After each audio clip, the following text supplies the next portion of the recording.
জঙ্গলি মানেই আমরা জানি সিয়াম। অডিয়েন্স সাপোর্ট না দিলে বাংলাদেশে সিনেমা বানানো পসিবল না। ফুল ফ্যামিলিকে আমরা সার্ভ করতে পারছি, আমরা এন্টারটেইন করার সুযোগ পাচ্ছি। This is the biggest achievement.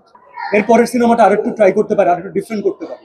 আমরা না অনেক বেশি লাকি যে আমরা এরকম একটা অডিয়েন্স বেস পেয়েছি।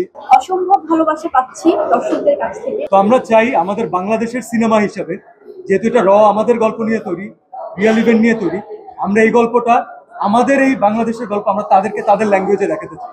বেশ কিছু ইন্ডাস্ট্রি আছে যে ইন্ডাস্ট্রিগুলো আমাদের এখন আনট্যাপ, কিন্তু তারা ফ্যামিলি ফিল্ম পছন্দ করেন, তারা জেনুইন ইমোশনকে কদর করেন। আমার সিনেমা কেন, অন্য সিনেমাও যদি হাউসফুল শো দেয়, তাহলে সেখানে কিভাবে করে আপনি সেই শো কমিয়ে দিয়ে আপনি দেশের বাইরের সিনেমাকে ওখানে ঢুকাচ্ছেন।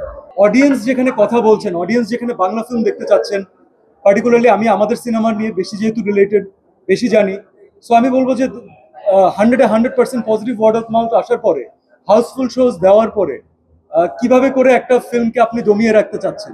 প্লিজ আপনি অডিয়েন্সকে এই বঞ্চিত করবেন না যে তারা ফ্যামিলি নিয়ে 10-15 জন আসছেন, তারা টিকিট না পেয়ে তারা পরের শো দেখতে চাচ্ছেন, সেটাও দিতে পারছেন না কারণ শো নাই। আমরা না অনেক বেশি লাকি যে আমরা এরকম একটা অডিয়েন্স বেস পেয়েছি। আমরা অনেক ভুল করি, আমরা অনেক খামতি থাকে আমাদের কাজে, তারপরও তারা একটু ভালো কাজ করলে না তারা মাথায় তুলে রাখে। অডিয়েন্স সাপোর্ট না দিলে বাংলাদেশে সিনেমা বানানো পসিবল না। দর্শক অনেক বেশি ফরগিভিং আমাদের এখানে। প্রত্যেকটা সিনেমার আলাদা দর্শক আছে, কোনো সিনেমার মেয়ে দর্শক বেশি, কোনো সিনেমার যারা থ্রিলার পছন্দ করেন সেটা বেশি, কেউ স্লো ড্রামা পছন্দ করেন সেই সিনেমারও দর্শক আছে। বাট আমরা এটা নিয়ে অনেক আলহামদুলিল্লাহ অনেক হ্যাপি যে আমরা 6 থেকে 60 ফ্যামিলির প্রত্যেকটা মানুষকে আমরা এন্টারটেইন করার একটা সুযোগ পাচ্ছি। ফুল ফ্যামিলিকে আমরা সার্ভ করতে পারছি, আমরা এন্টারটেইন করার সুযোগ পাচ্ছি। This is the biggest achievement.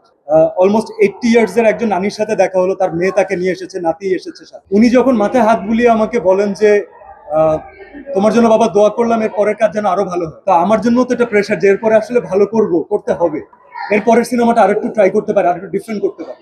অনেকদিন পরে মনে হয় দেখলাম যে এতটা বেশি 100% পজিটিভ ওয়ার্ড অফ মাউথ কোনো সিনেমার জন্য আসছে।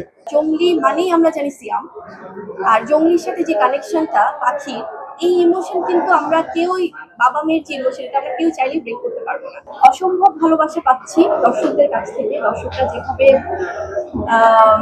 পজিটিভ রিভিউ দিচ্ছে এবং 100% পজিটিভ রিভিউ, সব বয়সী দর্শকদেরকে সন্তুষ্ট করা কিন্তু which is very rare. খুবই ভালো লাগছে। আর আমার ক্যারিয়ারেও একটা ডিফারেন্ট গল্পের সুন্দর সফল সিনেমা যুক্ত হলো। অবশ্যই আমি ধন্যবাদ দিতে চাই বরাবরের মতো আপনাদেরকে। আমি বলবো পুরো 100% ক্রেডিটটাই হয়তো ওই দিকে যাবে, রাহিম ভাইয়ের দিকে যাবে।